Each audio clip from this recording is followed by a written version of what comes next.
Assalamualaikum warahmatullahi wabarakatuh. Pemirsa yang dirahmati Allah, syukur alhamdulillahi rabbil alamin kita panjatkan kehadirat Allah subhanahu wa ta'ala atas segala nikmat yang telah diberikannya. Salawat dan salam semoga selalu dan tetap tercurahkan kepada junjungan kita Nabi Agung Muhammad sallallahu alaihi wasallam wa ala alihi wa ashabihi ajma'in. Pemirsa yang dirahmati Allah, marilah kita sama-sama ikuti dan kita dengarkan dawuh-dawuh dari Kiai Haji Bahauddin Nur Salim. Semoga apa yang didawuhkan nanti bisa menjadi pelajaran yang bermanfaat dan menjadi bekal kehidupan kita di akhirat.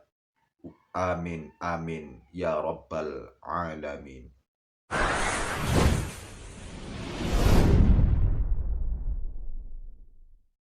Assalamualaikum warahmatullahi wabarakatuh. Bismillahirrahmanirrahim. Tabarakalladzi nazzala al-furqana ala 'abdihi liyakuna lil 'alamin nadhira. Allahumma shalli wa sallim ala sayyidina Maulana Muhammad wa ala alihi wa sahbihi asma'in. Amma ba'du. Semua pengurus PBNU yang saya hormati, semua habaib, semua ulama yang saya hormati, wabil khusus Kiai Haji Abdul Manan, Ketua Lembaga Dakwah PBNU, yang meskipun mondoknya hanya 3 bulan ini sebetulnya problem, sehingga saya kesini ini sebetulnya tidak pernah merasa ibadah. Ini bukan dakwah, ini show dakwah. Jadi yang namanya dakwah itu ya orang-orang di kampung nggak bisa ngaji diajarin ngaji, seperti saya di Jogja, di Rembang. Kalau ini show dakwah, dan ini ada agak kesalahan karena mondoknya hanya 3 bulan. Jadi tidak bisa bedakan mana dakwah, mana show dakwah. Ini jelas show itu. Mungkin yang benar-benar dakwah yang sekarang sedang bikin masjid di pedalaman Kalimantan, pedalaman Sulawesi, atau saudara-saudara kita yang di Korea, saya kemarin di Korea, itu dakwah betul. Kalau ini agak-agak tontonan. Ya tapi masih bagus lah, melihat wajahnya habib ulama itu ibadah. Tapi begini ya, yang jelas saya berharap sekali, saya diundang sekali ini saja, jangan diulang. Karena mencintai ulama itu baik, tapi ngatur ulama itu dosa. Ini murah. Jadi ini harus dicatat. Jadi Imam Malik itu kalau diundang tuh marah, meskipun yang undang tuh seorang raja zaman itu, Harun ar-Rasyid. Beliau minta supaya Imam Malik baca Muwatta di istana untuk anak-anaknya, padahal seorang presiden mau ngajari anak-anaknya. Imam Malik marah, masyhur itu Daud. Al ilmu yu'ta la ya'ti. Ilmu disowani, ora kok ilmu yang sowan. Di mana-mana timba itu ke sumur apa sumur yang ketimba? Timba ke sumur. Ini agak kecelakaan. Pakai air pump. air pump katanya. Sudah banyak air. Sehingga saya kata orang banyak itu di SK-kan PBNU, tapi itu tidak pernah saya pikir. Karena saya melakukan kebaikan itu sebelum dapat SK. Saya ngajar sebelum dapat SK, saya dakwah di mana-mana sebelum dapat apa? SK. SK saya langsung minallahi ta'ala, dari Allah Ta'ala. Jadi kalau PBNU niatnya ikrar bahwa orang yang sudah manfaat diangkat, itu saya terima. Tapi kalau merasa ngangkat saya, tak lawan di pengadilan. Karena saya sudah jadi kiai sebelum diangkat PBNU. Ya ini saksikan ya para muhibin saya. Jadi kalau SK itu ikrar, ngakui kalau Gus Bak manfaat, saya terima. Kan hanya ikrar saja, Pak. Tapi kalau merasa ngangkat dari bawah ke atas, itu tak lawan sampai apa? Pengadilan, sampai di akhirat. Tersangkanya ya yang sedang jabat sekarang. Tapi saya yakin enggak, Kiai Miftahul Ahyar itu orang alim, karena alumni Sidogiri dan menantunya Syekh Duki. Di antara gurunya itu pernah mbah mertua saya, karena istri saya orang Sidogiri. Beliau juga besanan sama keluarga Lasem, saya ini Durriyah Lasem. Pak Said Akil juga orang alim, mbah-mbahnya juga orang alim. Baru kemarin nyocokkan nasab sama saya. buyut-buyutnya beliau itu adik buyut saya, pernah cocokan sama saya, Gus saya sama saya tua mana, tua saya, buyut kamu adik buyut saya, kata saya gitu. Tapi saya tetap hormat sama beliau karena ya pernah sepuh umurnya setidaknya. Jadi saya ulang lagi, ngaji seperti ini itu sebetulnya lebih ke show, pertunjukan, supaya pertunjukan ini tidak dosa. Saya isi ngaji betulan tapi jangan diulang, karena biasa ngaji rutin. Saya di Jogja tafsir Jalalain sudah juz 23, pernah khatam hikam, sekarang Nashihul Ibad separuh. Saya ngaji di Sidogiri Itkon, di Sarang Balaghatul Quran, di Hajen Lubul Usul, tapi sarahnya yang Thariqatul Husul, sarahnya Mbah Sahal Mahfud. Jadi baru di sini ngaji bersaing sama orang yang mondok berapa? 3 bulan. Ini masalah, masalah. Nggak boleh mondok itu harus buat tulis zaman. Tapi ya tidak apa-apa, mungkin laduni ya. Jadi kalau mondok cepet itu kemungkinannya apa? Laduni. Begini, tapi saya tertarik apa yang dikatakan Kiai Haji Abdul Manan tadi menyangkut kalimat tauhid. Saya ngaji di mana-mana bilang, kalau ngaji itu yang tahqiq itu detail. Detail itu bahasa Arabnya tahqiq. Jadi kita misalnya berpikir secara jernih, orang yang kafir 70 tahun itu pasti menjadi muslim karena melafadzkan la ilaha illallah. Dan itu bi ijma'il ulama. Semua ulama mengatakan demikian. Saya ulang lagi, itu bi ijma'il ulama. Karena mansus di Quran ada ayat qulil ladzina kafaru iyantahu yughfar lahum ma qad salaf.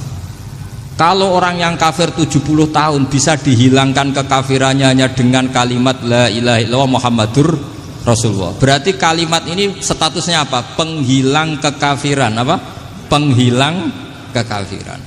Lalu ada kelompok yang mengatakan gara-gara kalimat la ilaha illallah dan pegang patok nisan itu orang menjadi kafir. Ini kan jadi paradok. Lafat yang kita statuskan sebagai penghilang kekafiran dengan lafat yang sama orang menjadi kafir. Itu nggak ketemu nalar. Mbok nalar paling apapun tetap nggak ketemu. Kecuali tadi ya dalilnya pokoknya ngotot tadi. Itu memang kacau itu. Tapi alhamdulillah mereka insya Allah ya sadar. Kamu jangan bayangkan mereka tidak sadar terus, berarti kamu doanya jelek. Bisa saja mereka sudah ingin sadar, berhubung digojlok ini terus gak jadi sadar. Jadi jangan-jangan salah kita karena sering gojlok sehingga yang mau sadar jadi tidak apa? Tidak sadar.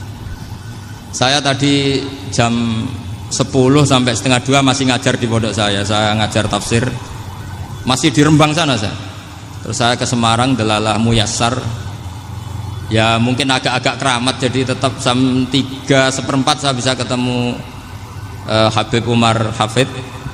Saya beberapa menit ya diskusi tentang manhaj beliau, dan kebetulan saya sering belajar kitab beliau sama alumni Darul Mustafa. Meskipun saya tidak pernah ke sana, tapi saya tahu betul mazhab beliau karena al arwah junudun apa? Mujannada. Begini, saya sering dingetikani Mbah Mun, politik tidak jelas itu bagian dari kejelasan. Ini yang perlu dicatat. Jadi politik tidak jelas itu bagian dari apa? Kejelasan. Misalnya begini, siapa yang mengira Khalid bin Walid yang sangat musuhi Rasulullah, dia panglima orang kafir ketika ngalahkan Rasulullah di perang Uhud, akhirnya Khalid bin Walid masuk apa? Islam. Begitu juga Wahsy, qatilu ahabbin nasi ila Rasulillah, pembunuh Sayyid Hamzah, akhirnya juga masuk Islam. Begitu juga Abu Sufyan, dia pemimpin besar kafir Mekah ketika perang Badar, ketika perang Khandaq, akhirnya juga Islam dan menjadi mertua Rasulullah Shallallahu Alaihi Wasallam. Dari fakta ini kemudian banyak ulama alim yang ngambil sikap itu ya coro Jawa itu anggang-anggang. Anggang-anggang itu gak tegas, tapi gak tegas dari rumusan ilmu yang detail. Saya ulang lagi, gak tegas tapi dari rumusan ilmu yang apa? Detail. Bisa saja orang yang sekarang kafir suatu saat mukmin atau muslim. Bisa saja yang sekarang sedang fasik suatu saat soleh. Bisa saja yang mondok 3 bulan Rois PBNU. Sementara yang mondok lama kadang Kiai RT. Tapi itu hanya hukum duniawi. Saya yakin yang Kiai RT ini PBNU di akhirat. Karena mondoknya lebih apa? Lama. Itu tak jamin. Saya juga berencana mimpin itu di akhirat saja, bukan di dunia. Makanya saya mohon SK itu berakhir muktamar mendatang. Karena saya sudah kiai sebelum diangkat. Makanya saya ulang-ulang, kalau pengangkatan itu niatnya ikrar, saya terima. Tapi kalau niatnya ngangkat, tak gugat di pengadilan. Ini tidak guyon, ini betulan itu. Ya, tapi ini hanya guyon saja. Nah, ini penting saya utarakan teori ngaji ya. Ini saya bacakan naskah asli Sayyid Umar Hafid supaya Anda dapat barokah beliau. Karena beliau selain alim allamah, muridnya Habib Salim, juga beliau pernah ngaji kutub Sayyid Abdul Qadir Segaf di Jeddah. Juga beliau sering istifadah di beberapa kiai. Ini saya baca teks Arabnya, kemudian saya terjemah. Bagi yang tidak setuju pemaknanya bisa gugat, karena saya baca Arabnya. Yang nggak setuju pemaknanya bisa gugat. Tapi tak jamin kalah, karena saya paham betul teksnya maknanya seperti itu. Logikanya tadi ya, ketika Rasulullah ngambil sikap tegas kepada Qatilu Hamzah yaitu Wahsy, dan ketika Rasulullah ngambil sikap tegas pada orang-orang yang mengalahkan beliau di perang Uhud, kaifa yuflihu qaumun fa'alu bi anbiya'ihim hakadha. Bagaimana mereka jadi orang benar atau orang yang dapat kebahagiaan kalau mereka perlakuannya seperti Nabi seperti ini, yaitu Nabi sujja wajhuh masyhur wa kusirat ruba, yaitu Nabi itu wajahnya terluka, gigi serinya tanggal. Orang-orang seperti ini tuh nggak akan bejo kalau orang Jawa, nggak akan falah. Tapi apa yang terjadi? Allah menurunkan ayat laisa laka minal amri syai'un aw yatuba 'alaihim aw yu'adzibahum. Muhammad itu bukan wilayah kamu ngecap orang, menstigmasi orang itu tidak wilayah kamu. Saya bisa saja mengampuni mereka atau menyiksa saya itu atau menyiksa mereka itu wilayah saya, kata Allah. Saya bisa saja mengampuni mereka atau menyiksa mereka itu wilayah saya. Sehingga akhirnya apa? Rasulullah tidak ngambil sikap yang mungkin orang lain mengatakan itu tidak tegas. Tapi itu kearifan. Betul, akhirnya Wahsy malah masuk Islam. Khalid bin Walid panglimanya juga masuk Islam. Dan beberapa orang kafir juga masuk Islam, termasuk mimbenihim, ketuanya yaitu Abu Sufyan. Ini penting saya utarakan. Makanya ini saya baca pembenaran dari konstruksi pikiran tadi. Nah, ini supaya khas. Ini khasnya orang mondok 10 tahun ini. Jadi ini tak baca ini. Nah, biar jelas ini nanti teksnya persis ya, tidak saya rubah. Ini di kitabnya Habib Umar Hafid, namanya itu Taujihun Nabi Limardoti Bari. Kalau diterjemah ya, mengarahkan orang yang sadar. Nabi itu orang yang sadar. Ya sampai ini termasuk orang yang sadar. Limardoti Robbi, menuju mendapat ridho Tuhan atau Allah Subhanahu wa Ta'ala. Saya baca teksnya ini di halaman 179. Ini tidak ada yang saya rubah, tidak saya kurangi. Bismillahirrahmanirrahim. Fala budda an nuwattina qulubana ala annana khadamatu ahli hadzal qaul. Wa yattali Allah min qulubina annana na'taqidu imkaniyata ayyasfa fi ahadina yaumal qiyamati man huwal ana kafirun. Yuslimu faya'lu sya'nu indal haqqi fayakunu sababan li khalasika fil qiyamah yumkinu dzalik. Jadi kita para dai, para kiai itu adalah khodamatu hadal kaun. Kita ini adalah pelayan alam raya ini yang selalu berharap alam ini akan lebih baik. Orang yang sekarang sedang kafir bisa saja nanti yang nyafaati kamu di akhirat, yaitu mereka masuk Islam lalu Islamnya lebih serius, akhirnya punya hak syafaat. Sementara kamu Islam mulai kecil tapi biasa-biasa saja seperti ini, mulai dulu ngaji terus sama Ki Abdul Manan, nggak pernah yang ngisi ngaji. Itu artinya nggak ada perkembangan. Makanya saya nggak ingin ngaji lagi, karena saya ingin perkembangan Anda nanti tukang mengisi, bukan yang diisi. Kalau saya nanti ngaji lagi di sini, artinya Anda kalau tetap mendengarkan itu tidak ada perkembangan. Pantes saja semulang Gus Bahak sampean sing ngaji. Sekali-kali ada perkembangan, saya ngaji sampean yang mulang, itu bagus ya. Meskipun itu perkembangan yang menyesatkan.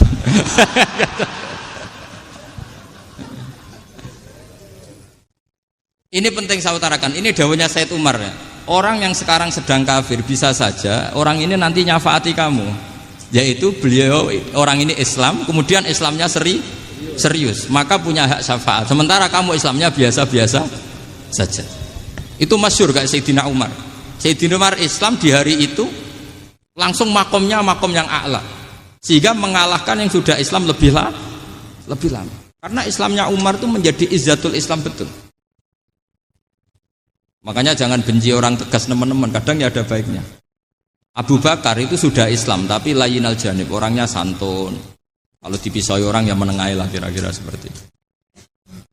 Begitu juga Bilal, Ammar, Suhaib. Singkat cerita, Rasulullah itu sering dibully ya, sering disiksa orang-orang kafir. Rasulullah berharap, wah kalau yang Islam gini terus repot. Melihat Umar ini petarung di pasar Uka, dia dapat uang itu kalau tarung, menangan. Kata Rasulullah, kalau ini yang Islam ya bagus. Beliau berdoa, Allahumma aizal Islam bi Umar. Itu kira-kira 2 hari dari doa beliau, Umar masuk Islam. Itu pertama masuk Islam itu orang-orang kafir diparani. Kalau kamu ganggu Rasulullah Muhammad tak bunuh. Semenjak itu orang kafir yang gentenan sembunyi. Sehingga kata para mereka yang Islam selalu jaya mut aslama Umar ketika Umar masuk Islam. Itu dalam 1 hari Islam itu Rasulullah sudah ngendikan Umar yang Islam sehari ini imannya kalau ditimbang separuh ahli dunia masih unggul sama Islamnya Umar. Nah bisa saja seperti itu. Jadi saya minta sama teman-teman yang mencintai ilmu, tidak tegas itu bagian dari ketegasan dalam ilmiah. Karena kita ini tidak mengendalikan dunia, tidak mengendalikan hidayat, hanya Allah piyambak yang ngasih hidayat. Maka sikap kita laisalaka minal amri syai'un aw yatuba alaihim aw yu'adzibahum. Rasulullah yang ahabbul khalqi ilallah saja tidak boleh tegas karena semuanya potensi itu ada. Cuma kita tegas dalam kebenaran saja, tapi nggak perlu tegas dalam mengawal kebenaran.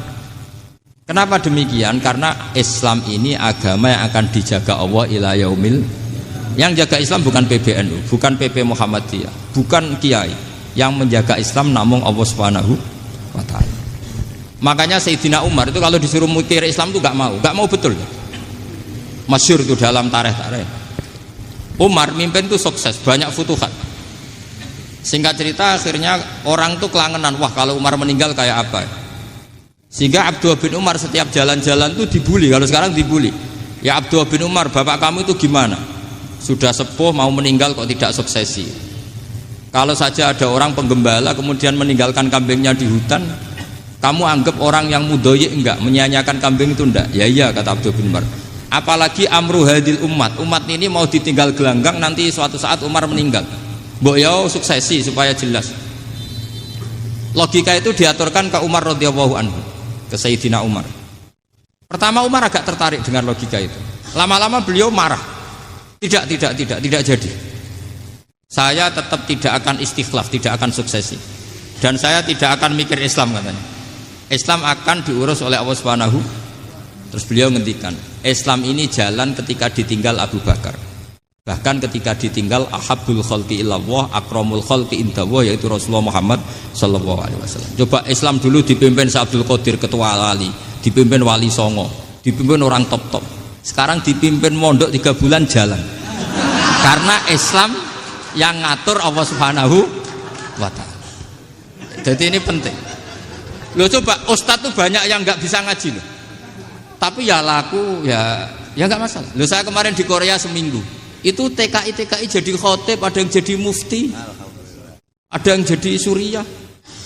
Itu ada yang di sana jadi suriah, pulang ke kampung angon kambing lagi. Loh itu teman saya kenal. Suriah Korea. Iya suriah Korea tapi. Artinya gini, bahkan masjid semua yang di Korea itu didirikan oleh TKI dan TKW. Mereka digerakkan Allah untuk mikir agama, karena agama ini milik Allah. TKI saja mikir. Makanya ini penting, yo dakwah tapi tauhidnya sing kenceng, jangan dakwah kenceng tauhidnya kendor. Itu bahaya betul. Saya ulang lagi ya, ini dawuh Habib Umar. Jadi kata beliau, fala budda an wattina qulubana. Kita harus yakin seyakin-yakinnya bahwa semua kemungkinan itu mungkin. Makanya masyhur dalam tarikh ketika kafir Quraisy mau disiksa oleh para malaikat karena mereka sering menyakiti Nabi, kata Nabi gimana? Jangan. Saya berharap kalau bapaknya tidak mukmin, suatu saat anaknya mukmin. Masyhur dalam tarikh. Musuh Nabi besar siapa? Walid bin Mughirah. Punya anak Khalid bin Walid. Abu Lahab punya anak Darrah, itu mukminah yang baik. Abu Jahal punya anak Ikrimah, itu mukmin yang baik. Di Indonesia lebih hebat lagi. Bapaknya ra iso maca Quran, anaknya hafid. Bapaknya utun ra tamat SD, anaknya jadi dekan. Di Indonesia banyak orang nggak siapa-siapa, anaknya jadi presiden, anaknya jadi menteri. Artinya jangan karena bapaknya kafir kamu nganggap anak turunnya pasti selalu kafir. Teori itu sudah salah zaman Rasulullah. Yaitu Walid akhirnya punya anak Khalid, Abu Lahab punya anak Darrah. Terus siapa? Abu Jahal punya anak siapa? Ini penting saya utarakan karena dakwah kalau terlalu semangat, nanti kalau menghilangkan tauhid bahaya. Tetap innal huda. Uni Soviet kayak apa? Mengkooptasi negara-negara sekelilingnya sampai jadi Zuni. Tapi apa yang terjadi? Uni Soviet yang runtuh, persemakmurannya semua rata-rata jadi negara apa? Islam, kayak Uzbek, kayak Ceknya, kayak apa-apa. Karena agama ini diurus Allah. Sehingga kalau tapi kamu ngitmai agama nggak apa-apa. Makanya istilahnya Habib Umar khodamah itu pelayan, nggak apa-apa. Kita ngitmai agama itu nggak apa-apa. Dengan ngitmai terus mikir nggak apa-apa. Tapi jangan mikir yang merasa kalau kita mati, wah nanti agama ini kukut karena saya mati. Kamu itu siapa? Agama Islam ini tidak pernah dipasrahkan kamu. Diurus oleh Allah Subhanahu wa taala sendiri. Sehingga ketika Wali Songo meninggal, agama ini tambah kuat sampai sekarang. Kecil saya itu kalau pengajian susahnya bukan main, harus izin sana sini. Sekarang setiap pengajian polseknya datang, polresnya datang, nggak ada intel, nggak ada apa. Padahal kiai dulu sama kiai sekarang itu kira-kira alim mana? Alim kiai dulu. Mbah Hasyim Asy'ari itu ngarang kitab sampai dibaca di Yaman. Saya sering baca juga kitab beliau, Risalatu Ahli Sunnah wal Jamaah. Kiai sekarang mau terjemah aja kadang salah memahami. Tapi ya Islam tetap jalan karena Islam ini dikawal, dijaga oleh Allah Subhanahu wa taala. Maka kalau dalam cerita tarikh sirahnya Ibnu Ishaq itu, tauhid itu penting. Beliau cerita begini. Sayyid Abdullah itu namanya Abdullah bin Abdul Muthalib. Kita tahu kenangannya Rasulullah terbanyak itu bukan dengan Sayyid Abdullah tapi dengan Sayyid Abdul Muthalib, dengan mbahnya. Karena Nabi itu mulai kecil dirawat oleh siapa? Mbahnya. Yaitu yang disebut Nabi ketika 2 bulan kan abahnya sudah meninggal. Ya saya baca ya, pakai bahasa Arab biar jadi bid'ah. Nanti kalau bahasa Indonesia ada bid'ah. Tidak betul. Diba atau berjanji sebenarnya itu kitab sejarah, berhubung dibaca bahasa Arab terus kayak mantra. Terus yang belakang mau nyenggai soleh aleh, sehingga kubu sebelah bilang tuh khurafat dan bid'ah. Coba diterjemah ini, coba nanti saya baca bahasa Arab. Walamma tamma min hamli syahroni ala masyuril aqwalil marwiyatu fiya bil madinati abuhu abdullah wa kana qad istaza fi aqwalihi bani adi minat taifatin najariyah wa makatha syahron saqiman yu'anu nasukmahu wasakwa. Terus di pojok sana bilang soleh aleh. Pasti kubu sebelah yang liwat, wah itu khurafat bid'ah karena dianggap mantra. Padahal artinya coba sampean baca bahasa Indonesia. Ketika hamil Rasulullah umur 2 bulan, abahnya meninggal di kota Abwa. Kota Abwa adalah kota keluarga besar ibunya Sayyid Abdullah. Kebetulan pas ke sana beliau sakit sampai 1 bulan dirawat. Bid'ahnya di mana kalau diterjemah? Wong itu kitab tarikh. Makanya saya nggak tahu yang membid'ah-bid'ahkan tiba itu karena tadi. Tapi sampean juga ikut salah karena nyenggai sholawat tantok itu. Jadi makanya saya bilang tadi kalau bahasa Arab bid'ah, kalau sudah terjemah tidak bid'ah karena kelihatan kalau itu hanya kitab tarikh. Loh, coba bid'ahnya di mana? Wa ba'du fa'aqulu wa Muhammad bin Abdullah bin Abdul Muthalib bin Hasyim. Itu kalau diterjemahkan, kamu harus tahu siapa nama Muhammad. Muhammad punya abah siapa? Rasulullah Muhammad Abdullah. Punya abah siapa? Abdul Mut. Punya abah siapa? Hasyim. Coba baca gitu di kubu sebelah. Oh iya. Berhubung baca bahasa Arab. Wa ba'du fa'aqulu wa Muhammad bin Abdullah bin Abdul Muthalib bin Jadi itu hanya salah baca saja itu. Maksudnya salah yang ngukumi, bukan salah yang baca, salah yang apa? Ngukumi. Sayyid Abdullah ini orang yang tauhidnya sangat kuat. Sayyid Abdul Muthalib lebih kuat lagi. Saya cerita sedikit betapa pentingnya tauhid. Ketika pasukan Abraha bawa pasukan gajah mau menyerang apa? Ka'bah. Itu sebelum menyerang itu semua aset-aset milik orang kafir Quraisy milik orang Quraisy lah. Itu ditawan, diambil. Termasuk milik Sayyid Abdul Muthalib, milik Abdul Muthalib. Terus ketika mau masuk Ka'bah, mau masuk Mekah, kata Abraha, man sayyidu hadal wadi, siapa yang kamu tuakan, yang kamu pertuan di sini? Oh, Abdul Muthalib. Abdul Muthalib itu dipanggil, itu auranya luar biasa. Abraha yang di tempat perkemahannya itu harus duduk di atas karena dia raja, itu duduk di atas gak berani, saking wibawanya Abdul Muthalib. Ini mbahnya Rasulullah. Akhirnya Abraha bilang gini, saya duduk di bawah tidak mungkin karena saya raja, kamu duduk jejer saya tidak mungkin karena nanti umat saya kecewa karena raja kok disaingin gitu. Ya sudah, sambil berdiri-diri kita ngomong. Akhirnya Sayyid Abdul Muthalib tadi diomongin gini, saya itu tidak ingin merusak orang-orang Mekah, orang-orang Quraisy. Saya hanya kecewa punya tempat ibadah dikencingi, diberakin sehingga saya mau merubuhkan Ka'bah. Tapi dengan damai, nggak ada perang. Apa jawabnya Abdul Muthalib? Lucu. Nggak apa-apa, Ka'bah kamu robohkan silakan, nggak apa-apa. Yang penting unta saya yang kamu sita kembalikan. Harta saya yang 100 unta kamu sita kamu kembalikan. Itu Abraha kagetnya bukan main. Kaget karena kamu itu pemimpin apa? Tadi saya hormat kamu karena kamu tak anggap orang hebat. Hadhil Ka'bah dinu abaika, ini Ka'bah itu agama kamu. Pas saya hancurkan kok kamu tenang-tenang saja. Padahal pas mau saya hancurkan kamu tenang-tenang saja, malah tanya unta kamu itu gimana? Apa jawabnya Abdul Muthalib? Inna lihadal baiti rabban hamahu, sebab Ka'bah itu ada yang punya dan pasti akan melindungi Ka'bah. Tapi kalau unta itu milik saya, ini urusan saya, ini unta. Jadi inna lihadal baiti rabban hamahu itu tidak milik saya, itu ada yang punya. Ya sudah, biar yang punya aja yang jaga, itu tidak urusan saya. Akhirnya unta dikembalikan, aman deh. Untung double. Terus akhirnya dia ke Ka'bah. Fa'akhudha bi halaqatil bab. Karena dulu apa itu? Halaqatil bab. Karena dulu itu yang dipakai apa itu? Pegangan itu bentuknya apa? Bulat. Makanya diistilahkan halaqah apa? Bulat. Kalau sekarang halaqah ilmiah itu seminar. Benar. Halaqah itu buruhi lain lagi. Lagi ya. Pegang terus bilang gini, kata Abdul Muthalib, ya Allah, Ka'bah ini mau dihancurkan oleh Abraha. Ka'bah ini milik kamu. Saya mau ke gunung, mau melihat apa yang kau lakukan terhadap orang yang mau merusak Ka'bah. Terus Abdul Muthalib bilang ke umatnya, wa ya qaumi, ayo kita ke gunung melihat ma fa'ala rabbuna, apa yang akan dilakukan Tuhan kita terhadap orang yang mau menghancurkan Ka'bah. Jadi santai saja, santai. Terus Abdul Muthalib naik gunung sama orang-orang Quraisy. Abraha datang mau merusak Ka'bah, terus terjadi alam taro kaifa fa'ala rabbuka bi ashabil fil. Itu melihat.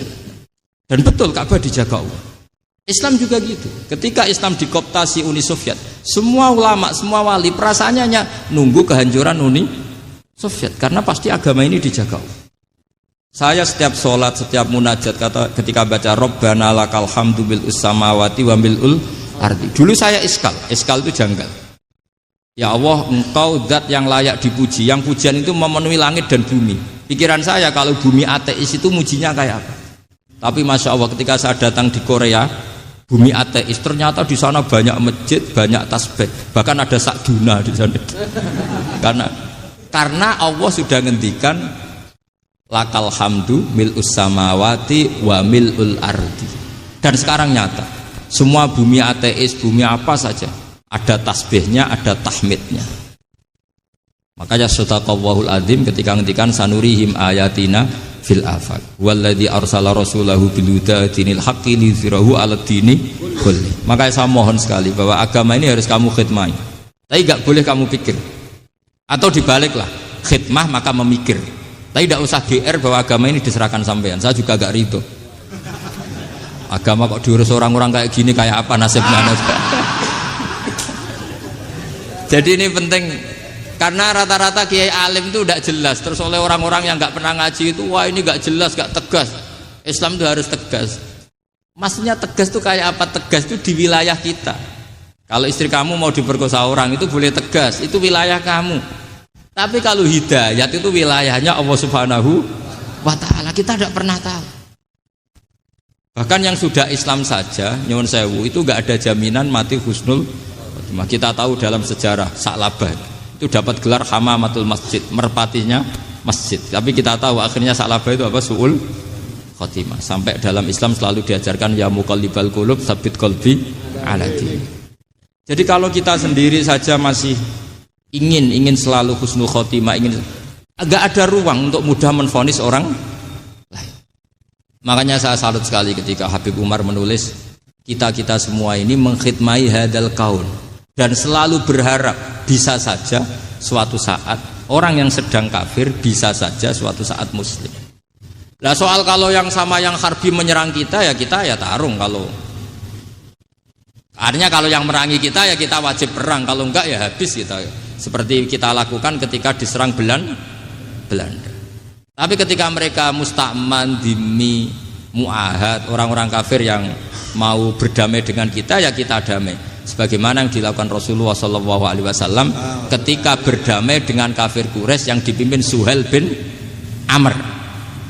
Masyhur itu dalam tarikh. Singkat cerita kan Sayyidina Ali ini pernah konflik sama orang Khawarij. Kata Sayyidina Ali, ya sudahlah, namanya kita musuhan, kita tidak usah ketemu, pakai mediator, kata Sayyidina Ali. Kata orang Khawarij, ini apa-apaan kok butuh mediator? Nggak ada Qur'annya, ada hadisnya. Kira-kira kalau Pak Sayyidina Ali orang Jawa, nggak ada apa tidak tahu. Walhasil Sayyidina Ali akhirnya baca ayat, wa in khiftum shiqaqa bainihima fab'atsu hakaman min ahli wa hakaman min ahliya. Jika suami istri tengah konflik, maka yang keluarga suami kirim mediator, yang keluarga perempuan juga kirim. Terus kata Sayyidina Ali, wa amru ummati Muhammad a'dhamu min amri rajulin wa imra'atin. Kalau suami istri saja ketika konflik butuh mediator, apalagi ini kelompok besar pasti lebih butuh mediator. Akhirnya lalu mediatornya siapa? Kata Sayyidina Ali, ya siapa saja yang penting baik. Ditunjuk seseorang, diprotes sama orang Khawarij, ini orang nggak kredibel. Oh, terus Sayyidina Ali marah-marah. Rasulullah itu pernah berdamai dengan orang, bahkan orang itu kafir, yaitu Sulhul Hudaybiyah. Nabi itu berdamai dengan orang yang bernama Suhail bin Amr ketika itu kafir. Makanya ini menunjukkan bahwa musolahah ma'al kufar itu boleh demi kelangsungan bernegara, berbangsa. Kamu tidak usah meragukan reputasi NU. Ketika dulu kafirnya kafir harbi zaman Belanda, ya Mbah Hasim fatwa apa? Jihad. Jadi jangan kira tidak tegas. Kita tegas sekali. Justru kita yang punya masa lalu tegas. Tapi kepada siapa dan dalam konteks apa? Paham ya? Terus ini penting sekali untuk dijernihkan. Ini saya baca berikutnya nanti. Tidak supaya tahqiq, saya syukur sekali saya tadi sekaligus minta ijazah sama Habib Umar dan memang saya ngaji ini lama sama teman-teman alumni Yaman. Cuma belum pernah ketemu mu'alifnya. Tadi saya ketemu minta ijazah itu dan beliau senang sekali, bahkan sempat bikin tulisan di kitab saya ini. Sama tidak perlu baca karena kalau bisa ya biasa, kalau tidak bisa malu ya sudah tidak usah baca.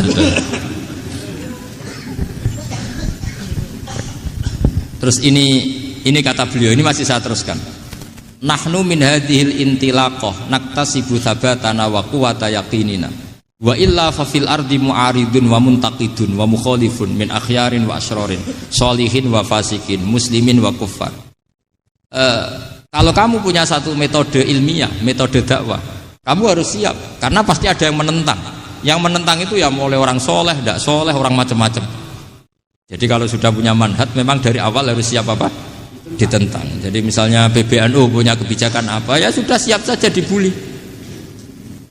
Itu pasti itu, karena nggak ada manusia semua suka, semua benci. Kata beliau, anta in kunta fi syakkin min hadzal maslak wal manhaj fattabi man syi'ta wasaha angka ghaniyah wa in kunta ala yaqinin annahu al huda wa mirasun nubuwah wa annahu haqiqatu tarjamatil ahdi ma'rab fala tata'atsar min kalami ahadin yakunu mangkana.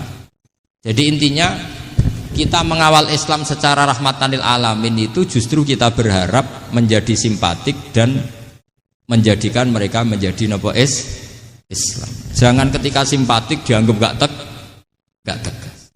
Saya masih ingat betul dawe Mbah Mun, hak sekseni, kata beliau. Saya masih ingat kalimatnya, sekseni. Aku ra tegas itu berdasar ayat laisa laka minal amri syai'un aw yatuba alaihim aw yu'adzibahum. Karena potensi sosial itu bisa rubah. Orang yang sekarang kawan kamu bisa saja suatu saat jadi musuh. Yang sekarang musuh kamu bisa saja suatu saat jadi kawan. Terus kamu ngambil sikap tegas dalam sesuatu yang nggak stabil seperti ini, lalu tegas itu kan nggak pada tempatnya. Makanya yang seperti ini kata Allah pakai asa itu menawa-menawa. Asa wahu ayyaj'ala bainakum wa bainal ladzina adaitum minhum mawaddah. Bisa saja orang yang sekarang musuhan dengan kamu suatu saat dijadikan mawaddah. Kamu udah mawaddah itu saling mengasihi. Kamu udah usah tanya, wallahu qadir kata Allah, karena Allah mampu. Jadi dalam hukum-hukum sosial Allah seringnya bilang apa? Asa. Misalnya wa asa antakrahu syai'an wa huwa khairul lakum, wa asa antuhibbu syai'an wa huwa syarrul lakum. Karena masalah sosial ini semuanya asa, yang pernah tahu siapa? Bisa saja sekarang saya Rois Surya, nanti SK-nya enggak turun lagi, tapi saya tidak apa-apa. Bisa saja nanti santri 10 tahun dipimpin 3 bulan, enggak apa-apa. Bolak-balik enggak apa-apa. Saya tidak akan kecewa. Karena masya Allahu kana wa malam yasa lam yakun. Assalamualaikum warahmatullahi wabarakatuh.